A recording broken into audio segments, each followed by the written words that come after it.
लक्ष्य एक होता है और रास्ते अनेक होते हैं। कभी अगर रास्ता बंद हो जाए तो अपना रास्ता बदलो, अपने लक्ष्य को मत बदलो। नमस्कार दोस्तों, आज के वीडियो में करेंगे हम 7 जून के करंट अफेयर पे। और देखिए, आज के वीडियो में टोटल हम 10 मोस्ट इंपॉर्टेंट करंट अफेयर चर्चा करेंगे और साथ में इनसे जुड़े जितने भी स्पेशल फैक्ट हैं उन पर पूरी डिटेल में चर्चा करेंगे।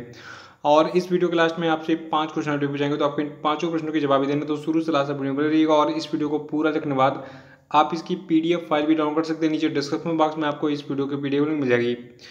और अगर आप इस चैनल पर नए तो चैनल को भी सब्सक्राइब करके बेल आइकन प्रेस कर दीजिएगा और वीडियो को लाइक और शेयर भी कर दीजिएगा। तो चलिए शुरू करते हैं। देखिए, पहला प्रश्न आज का है कि इंटरनेशनल बुकर प्राइज 2021 किसने जीता। देखिए, अगर 2021 में अगर आपको नौकरी चाहिए, अगर कोई भी मतलब एग्ज़ाम आप देने की सोच रहे हैं, तो इस पुरस्कार के बारे में जरूर रख के जाइएगा, ये आपको 1 नंबर दिलाएगा। देखिए, जो आपका इंटरनेशनल बुकर प्राइज 2021 है, इसको जीता है डेविड डियोप ने। देखिए, जो आपके डेविड डियोप हैं, तो अंग्रेजी में अनुवादित इनका जो पहला उपन्यास है, जिसका नाम है at night all blood is black, तो इसके साथ जो है अनुवादित फिक्शन के लिए इनको अंतर्राष्ट्रीय बुकर पुरस्कार दिया गया है। और ये अंतर्राष्ट्रीय बुकर पुरस्कार जीतने वाले पहले फ्रांसीसी उपन्यासकार हैं। कौन? David Diop. तो प्रश्न को घुमा के एग्जाम में ये भी पूछा सकता है कि इंटरनेशनल बुकर प्राइज जीतने वाले पहले फ्रांसीसी उपन्यासकार कौन है, तो इनका नाम क्या है? David Diop. और डेविड डियोप को जो है at night all blood is black के लिए जो है ये पुरस्कार दिया गया है। और बुकर पुरस्कार का जो पुरस्कार राशि होता है, ये होता है आपका 50,000 पाउंड। ये अमाउंट बढ़ जाता है किसके बीच में? जिसने किताब लिखी है और जिसने किताब का अनुवाद किया है, उन दोनों के बीच में। तो किताब को लिखा है डेविड डियोप ने। इसका नाम क्या है किताब का? At night all blood is black. और इसका अंग्रेजी में अनुवाद किसने किया है? देखिए, इसका अंग्रेजी में अनुवाद अन्ना मोस्कोवाकिस ने किया है। ठीक है, तो ये दोनों यानी कि डेविड डियोप और अन्ना मोस्कोवाकिस दोनों मिलकर इस 50,000 पाउंड के वार्षिक पुरस्कार राशि को साझा करेंगे। और अब आइए थोड़ा सा बुकर पुरस्कार के बारे में लेते हैं। देखिए, जो आपका ये पुरस्कार है, ये प्रतिवर्ष किसी भी भाषा के काल्पनिक कथा उपन्यास को दिया जाता है जिसका अनुवाद अंग्रेजी में हुआ हो और प्रकाशन ब्रिटेन अथवा आयरलैंड में, इन दोनों देशों में से एक में कहीं ना कहीं हुआ हो। यानी कि ये किताब हिंदी में भी हो सकती है। देखिए, अभी तो फ्रेंच भाषा का था ये। किसी भी भाषा में लिखी पुस्तक हो जिसका अनुवाद अंग्रेजी में किया जाए और उसका प्रकाशन ब्रिटेन अथवा आयरलैंड में हुआ हो, तो ऐसे पुस्तक को चुना जा सकता है इस पुरस्कार के लिए। और देखिए, उल्लेखनीय कि ये पुरस्कार जो है वर्ष 2005 में मैन बुकर ग्रुप के द्वारा स्थापित किया गया था। और जो आपका ये पुरस्कार है, ये बुकर प्राइज का पूरक है। ठीक है, और ये पुरस्कार मूल बुकर पुरस्कार से अलग है। इसका लक्ष्य है विश्व भर में अच्छे उपन्यास के अधिक प्रकाशन और उसे पढ़ने के लिए प्रोत्साहित करना। देखिए, आप एक चीज़ आज जान लीजिए कि जो अंग्रेजी भाषा है, ठीक है, तो अंग्रेजी से भले ही आप नफरत कर लीजिए, लेकिन बिना इसके आपका काम नहीं चलने वाला है। अंग्रेजी एक यूनिवर्सल लैंग्वेज बन चुका है पूरे विश्व का। जिस देश में जाइए, अगर आपको थाई भाषा नहीं आ रही है, फ्रांसीसी नहीं आ रही है, अगर आपको अंग्रेजी आ रही है, तब भी आप वहाँ पे सर्वाइव कर लेंगे। तो English is must for your future, मतलब अंग्रेजी आपके भविष्य के लिए बहुत ही ज़रूरी है। अपनी मातृभाषा को अच्छी तरीके से जानिए, लेकिन उतना ही अच्छी तरीके से अंग्रेजी भाषा को भी जानिए। अगर आप रेलवे का एग्ज़ाम देते होंगे, छोड़िए रेलवे का छोड़ दीजिए, अगर आप देखिए बैंक वगैरह का एग्ज़ाम देते हैं या फिर ऐसे एग्ज़ाम्स देते हैं जिसमें इंग्लिश वगैरह आता है, तो आपकी हालत ख़राब हो जाती है, खटिया खड़ी हो जाती है। तो हिंदी के साथ साथ अंग्रेजी को भी पूरी तरीके से जानिए। ये सच्चाई है, मैं अपनी भाषा का अपमान नहीं कर रहा हूँ। हमारी भाषा तो अलग है, हिंदी को जानिए, लेकिन अंग्रेजी को उससे अच्छी तरीके से जानिए। दूसरा प्रश्न कि हाल ही में किसने सेज यानी कि senior care ageing growth engine नाम का एक पहल और पोर्टल का शुभारंभ किया है। तो देखिए, सेज नामक पोर्टल का शुभारंभ किया है थावर चंद गहलोत ने, जो कि केंद्रीय सामाजिक और न्याय और अधिकारिता मंत्री हैं। देखिए, सेज पोर्टल जो आपका है, यानी कि senior care ageing growth engine portal जो आपका है, ये विश्वसनीय स्टार्टअप द्वारा बुजुर्गों की देखभाल के उत्पादों और सेवाओं की वन स्टॉप एक्सेस के रूप में कार्य करेगा। इस पहल का मूल उद्देश्य है स्टार्टअप के माध्यम से बुजुर्गों की देखभाल के लिए युवाओं को शामिल करना और बुजुर्गों की देखभाल को केवल एक सरकारी कार्यक्रम के बजाय एक राष्ट्रीय आंदोलन बनाने के उनके अभिनव विचारों को शामिल करना। तो ये आपका डिटेल है senior care ageing growth engine नाम के पहल और पोर्टल के बारे में। इसको याद रखिएगा कि केंद्रीय सामाजिक न्याय और अधिकारिता मंत्री थावर चंद गहलोत ने भी हाल ही में लॉन्च किया, इसका शुभारंभ किया। तीसरा प्रश्न कि हाल ही में नेशनल ग्रीन ट्रिब्यूनल यानी कि NGT की प्रधान पीठ ने किस राज्य में विश्वामित्री नदी कार्य योजना को लागू करने का निर्देश दिया है? तो देखिए ये राज्य आपका गुजरात है। गुजरात में इस विश्वामित्री नदी कार्य योजना को शुरू किया जाएगा। देखिए जो आपका नेशनल ग्रीन ट्रिब्यूनल यानी कि एनजीटी है, तो इसकी जो प्रधान पीठ है इसने अभी हाल ही में गुजरात के बड़ोदरा नगर निगम द्वारा गुजरात और अन्य अधिकारियों को विश्वामित्री नदी कार्य योजना को लागू करने का निर्देश दिया है, जिसमें जो आपकी ये विश्वामित्री नदी है, ठीक है, तो इसका सीमांकन, इसके किनारे किनारे वृक्षारोपण और नदी की अखंडता को बनाए रहने के लिए जो है तैयारी शामिल है। देखिए आपने देखा होगा आजकल नदियों में प्रदूषण की समस्या बहुत ज़्यादा है। नदियों किनारे अगर पेड़ लग जाए तो मिट्टी का घटाव नहीं होगा, उनको मतलब उसके किनारे गंदगी ना फैलाई जाए, पॉलीथीन वगैरह ना फेंकी जाए।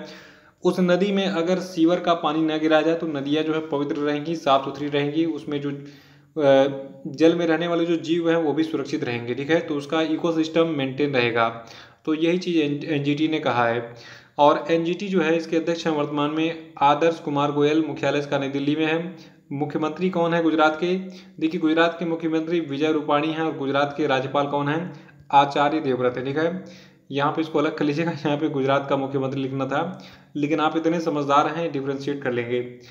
देखिए जो लोग शॉर्ट वीडियो देखना चाहते हैं 1 मिनट में पूरे दिन का करंट अफेयर, तो ऐसे वीडियोस मैं बनाने लगा हूँ। मेरा एक और यूट्यूब चैनल है जिसकी लिंक डिस्क्रिप्शन बॉक्स में दी गई है, वहाँ पे क्लिक करके उस यूट्यूब चैनल को जरूर ज्वाइन कर लीजिएगा और वहाँ पे आप शॉर्ट वीडियो देखते रहिए। कल मैंने देखिए एक नियुक्तियों वाला वीडियो बनाया था, उसमें कुल 36 जो नवीनतम नियुक्तियाँ, ठीक है, तो उनको मैंने डिटेल बताया उस वीडियो में। तो 36 नियुक्तियों को आप जो है जान लीजिएगा, उसकी PDF फ्री में आप डाउनलोड कर सकते हैं, उसकी लिंक आपको उसी वीडियो मिल जाएगी और वो नए वाले चैनल पे आपको मिलेगा वीडियो, और टेलीग्राम चैनल में भी जो है उस वीडियो की लिंक आपको मिल जाएगी। चौथा प्रश्न है कि हाल ही में बिल गेट्स और यूरोपीय संघ ने मिलकर ग्रीन टेक्नोलॉजी के लिए कितने बिलियन डॉलर जुटाने की प्रतिबद्धता जताई है? तो देखिए ये अमाउंट आपका है $1 बिलियन।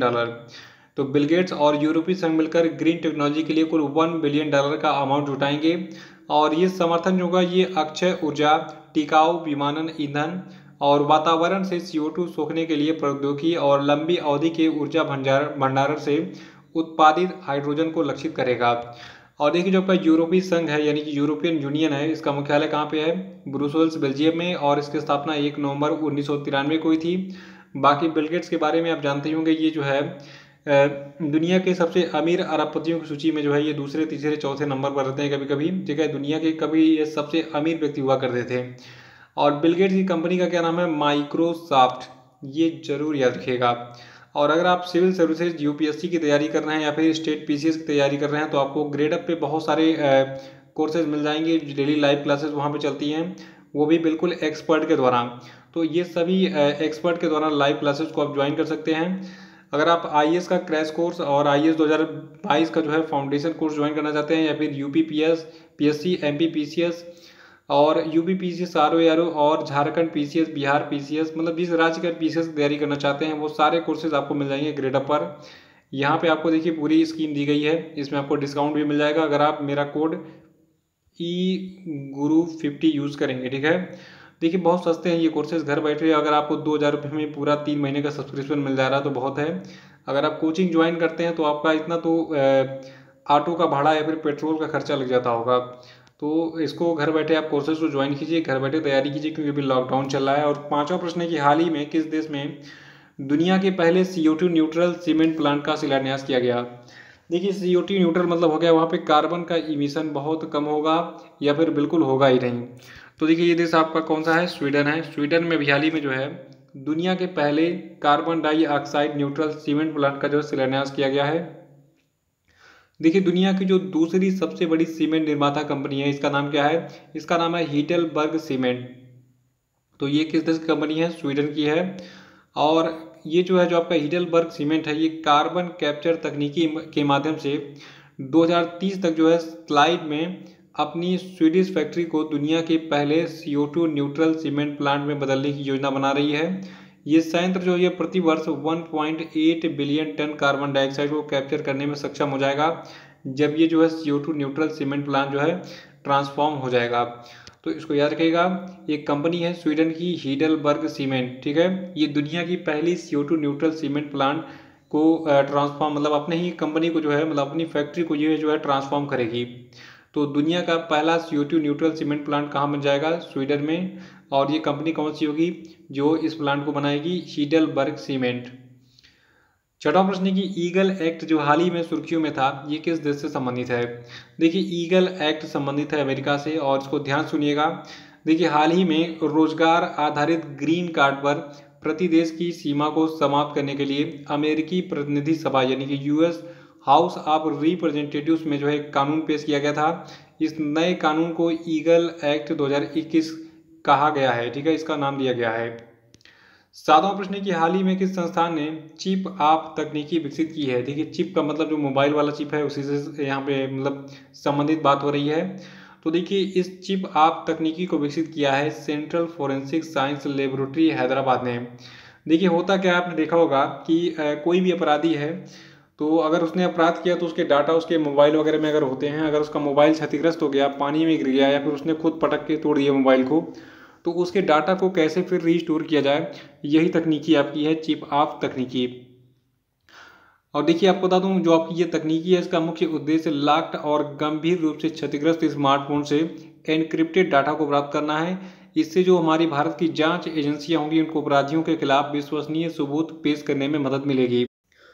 आठवां प्रश्न की एम्फोटेरिसिन बी जो है ये किस बीमारी के इलाज के लिए IIT हैदराबाद के द्वारा विकसित एक नैनो फाइबर आधारित टैबलेट है? तो देखिए, एम्फोटेरिसिन बी जो है ये काला आजार के ट्रीटमेंट में यूज़ किया जाता है। लेकिन अभी देखा होगा आपने, ब्लैक फंगस का इन्फेक्शन चल रहा है पूरे इंडिया में, तो ब्लैक फंगस के ट्रीटमेंट में भी इस एम्फोटेरिसिन बी को यूज़ किया जा रहा है। और इसी को जो है कुछ नैनो टैबलेट्स वगैरह बनाए हैं किसने? IIT हैदराबाद ने। देखिए, ये जो आपका एम्फोटेरिसिन बी है ये एक एंटी फंगल दवा है, और इसका उपयोग जो है सीरियस फंगल इन्फेक्शन में और लिस्मोनियासिस, यानी कि देखिए लिस्मोनियासिस को काला आजार ही कहते हैं, कंफ्यूज मत होइएगा। तो लिस्मोनियासिस, लिस्मानिया देखिए एक कृमि होता है, उसी कारण ये काला आजार होता है, तो उसके बारे में हम कभी बाद में चर्चा करेंगे। अभी इतना जानिए कि काला आजार को हम लिस्मोनियासिस भी कहते हैं। और एक दवा है जिसका नाम है एम्फोटेरिसिन बी, ये लिस्मानियासिस और फंगल इन्फेक्शन में काम करता है, उसका ट्रीटमेंट करने के लिए यूज किया जाता है। और देखिए, अपडेट क्या है कि अभी हाल ही में भारतीय प्रौद्योगिकी संस्थान यानी कि IIT हैदराबाद के शोधकर्ताओं ने एम्फोटेरिसिन बी की जो है नैनो फाइबर आधारित टैबलेट्स यानी कि गोलियों को विकसित किया है, जिन्हें AMB कहा जाता है, मतलब इनका नाम दिया गया है AMB। देखिए, ये जो टैबलेट है ये काला आजार को ठीक करने के लिए एम्फोटेरिसिन बी की नैनो फाइबर गोलियां बनाने का पहला प्रयास है, किसका? IIT हैदराबाद का। और मैंने आपको अभी बताया कि जो आपका ये टैबलेट है एम्फोटेरिसिन बी, ये जो है किसके? काला आजार के ट्रीटमेंट के लिए यूज़ किया जाता है। और सीरियस फंगल इन्फेक्शन, देखिए ब्लैक फंगस इन्फेक्शन भी सीरियस फंगल इन्फेक्शन ही है, तो उसके जो है ट्रीटमेंट में यूज़ किया जा रहा है वर्तमान में, इसलिए इसमें ये थोड़ा सा नैनो फाइबर आधारित गोलियां वगैरह तैयार की जा रही हैं, ताकि ये सुविधाजनक रूप से जो है पब्लिक को उपलब्ध हो जाए। नवा प्रश्न है कि अभी हाल ही में जो आपका ग्लोबल एंटी टेररिस्ट वॉचडॉग है, जिसको फाइनेंशियल एक्शन टास्क फोर्स के नाम से जाना जाता है, इसने जो है किस देश को इनहेंस्ड फॉलो अप लिस्ट में बनाए रखने का फैसला किया है? तो देखिए, जो आपका पाकिस्तान है ये बहुत ही बेइज्जत हो रहा है और ये हमेशा लतियाया जाता रहेगा, तो इसको भी हाल ही में फाइनेंशियल एक्शन टास्क फोर्स की जो है इनहेंस्ड फॉलो अप लिस्ट में बनाए रखने का निर्णय किया गया है। देखिए, जो आपका फाइनेंशियल एक्शन टास्क फोर्स है, इसने अक्टूबर 2020 में पाकिस्तान को ग्रे लिस्ट में रखा था और तय किया था कि जो आपका फाइनेंशियल एक्शन टास्क फोर्स है ये जो है पाकिस्तान को विश्व बैंक, एशियाई विकास बैंक, अंतर्राष्ट्रीय मुद्रा कोष और यूरोपीय संघ से कोई भी सहायता लेने का जो है अनुमति नहीं देगा। क्योंकि देखिए, ये पाकिस्तान क्या करता है, बहुत ही कुत्ता देश है, ये मदद लेता है विश्व बैंक से और कहता है भैया हमें कर्जा दो, हमारे यहाँ भूखे लोग मर रहे हैं। लेकिन ये करता क्या है कि वो उस फंडिंग का यूज़ करने लगता है टेररिज्म के लिए, यानी कि आतंकवाद के लिए। तो इसलिए जो है जो आपका फाइनेंशियल एक्शन टास्क फोर्स है, इसने कहा कि भैया हम तुमको न खाने देंगे, न मतलब वो तो खाएंगे नहीं, हम तुमको किसी भी देश से कर्जा या फिर कोई भी सहायता नहीं लेने देंगे, क्योंकि तुम पैसा लेके अपनी औकात भूल जाते हो। देखिए, भारत ने जो है फाइनेंशियल एक्शन टास्क फोर्स का सदस्य होने के नाते पाकिस्तान को बार बार वित्तीय अपराधों को रोकने के लिए अंतर्राष्ट्रीय मानकों का पालन करने के लिए आवश्यक कदम उठाने के लिए कहा है। यानी कि भारत ने कहा है भैया तुम्हें अगर बाहर से पैसा मिल रहा है तो तुम उसका यूज़ करो वहाँ की शिक्षा के लिए, महिलाओं के विकास के लिए, महिलाओं के अधिकारों के लिए, समाज कल्याण के लिए। लेकिन पाकिस्तान क्या करता है, आतंकवाद फैलाने में ज़्यादा माहिर है। ठीक है, पता नहीं क्या मिलता है इन लोग को टेररिज्म फैला के। और 10वां प्रश्न की हाल ही में DGCI यानी कि drugs controller general of India ने किस संस्थान को भारत में स्पुतनिक वी वैक्सीन के निर्माण की अनुमति दी है। तो देखिए जो आपका स्पुतनिक वी वैक्सीन है इसको रसिया ने बनाया, मैं आपको कई बार बता चुका हूँ। तो देखिए भारत का जो सीरम इंस्टीट्यूट ऑफ इंडिया है उसको परमिशन मिल गया है कि ये रसिया के स्पुतनिक वी वैक्सीन को इंडिया में बनाए। और अब जो है होगा क्या, अब परमिशन तो मिल ही गया drugs controller general of India का, और इसीलिए इसका निर्माण अब कहाँ पे शुरू होगा, सीरम इंस्टीट्यूट ऑफ इंडिया के मुख्यालय पुणे में। पुणे कहाँ पे है, महाराष्ट्र में स्थित है। और इस कार्य के लिए जो है सीरम इंस्टीट्यूट ऑफ इंडिया जो है ये सहायता लगेगा इसका, रूस की जो कंपनी जो स्पुतनिक वी बनाती है इसका नाम क्या है, Gamaleya research institute of epidemiology and microbiology से। तो इसको याद रखिएगा कि जो आपका स्पुतनिक वी है इसका निर्माण कहाँ पे होने जा रहा है, serum institute of India Pune में। तो ये थे आपके आज के सभी महत्वपूर्ण करंट अफेयर। और अब हम बात करेंगे आज के सभी क्वेश्चन डे पे। देखिए आज क्वेश्चन डे का पहला प्रश्न आपके लिए, रशियन लैंग्वेज डे कब मनाया जाता है बताइए। नहीं पता तो कल का वीडियो देख के उसको रिवाइज कर डालिएगा आप। देखिए बहुत सारे लोग पूछते हैं कि सर क्वेश्चन डे का आंसर कहाँ पे मिलेगा, तो आप एक दिन पहले का वीडियो देखिए और क्वेश्चन डे का आंसर जो है जान लीजिए। दूसरा प्रश्न आपके लिए कि मई 2021 के महीने में कुल GST राजस्व संग्रह कितना था बताइए। ये अमाउंट आपको पता होना चाहिए हर महीने का। तीसरा प्रश्न आपके लिए कि विश्व पर्यावरण दिवस जो है ये कब मनाता है। अगर ये प्रश्न का उत्तर नहीं पता तो फिर आपकी पढ़ाई बेकार है, क्योंकि इस दिन आपने बहुत सारे लोगों ने जो है फेसबुक पे पेड़ वेड़ लगा के पोस्ट किए थे। और अगला प्रश्न आपके लिए, भारत ने किस वर्ष तक पेट्रोल में 20% एथेनॉल मिश्रण यानी कि एथेनॉल ब्लेंडिंग का लक्ष्य रखा बताइए। पांचवा की हाल ही में किस देश की संसद ने एक कृत्रिम द्वीप के निर्माण की योजना बनाई है बताइए। और अब हम बात करेंगे कल के पूछे गए सभी क्वेश्चन अमरीका के सही उत्तरों में। देखिए का पहला प्रश्न था कि हाल ही में किस देश के पूर्व प्रधानमंत्री अनिरुद्ध जगन्नाथ का 91 साल की उम्र में 3 जून 2021 को निधन हो गया। तो देखिए अनिरुद्ध जगन्नाथ जो है ये प्रधानमंत्री और राष्ट्रपति दोनों रह चुके थे मॉरिशस के। दूसरा प्रश्न आपके लिए कि international day of innocent children victims of aggression जो है ये किस दिन को मनाया गया, तो देखिए इसको हमने 4 जून को मनाया है। और तीसरा था कि हाल ही में किसने छत्तीसगढ़ के मुख्यमंत्री भूपेश बघेल और केंद्रीय खाद्य प्रसंस्करण उद्योग राज्य मंत्री रामेश्वर तेली की उपस्थिति में Indus based mega food park का वर्चुअल उद्घाटन किया। तो इसका उद्घाटन नरेंद्र सिंह तोमर ने किया था। और देखिए चौथा था कि हाल ही में भारतीय नौसेना के किस हाइड्रोग्राफिक सर्वेक्षण पोत को 40 वर्षों तक राष्ट्र की सेवा करने के बाद सेवामुक्त कर दिया गया है। तो देखिए इसका नाम क्या है, INS संध्याक। और पांचवा था कि भारतीय पुरुष हॉकी टीम अंतर्राष्ट्रीय हॉकी महासंघ विश्व रैंकिंग में किस स्थान पर है, तो देखिए ये जो है चौथे स्थान पर है। तो इसी के साथ ये वीडियो समाप्त होता है। आप सभी का बहुत बहुत धन्यवाद। Thank you and have a nice day.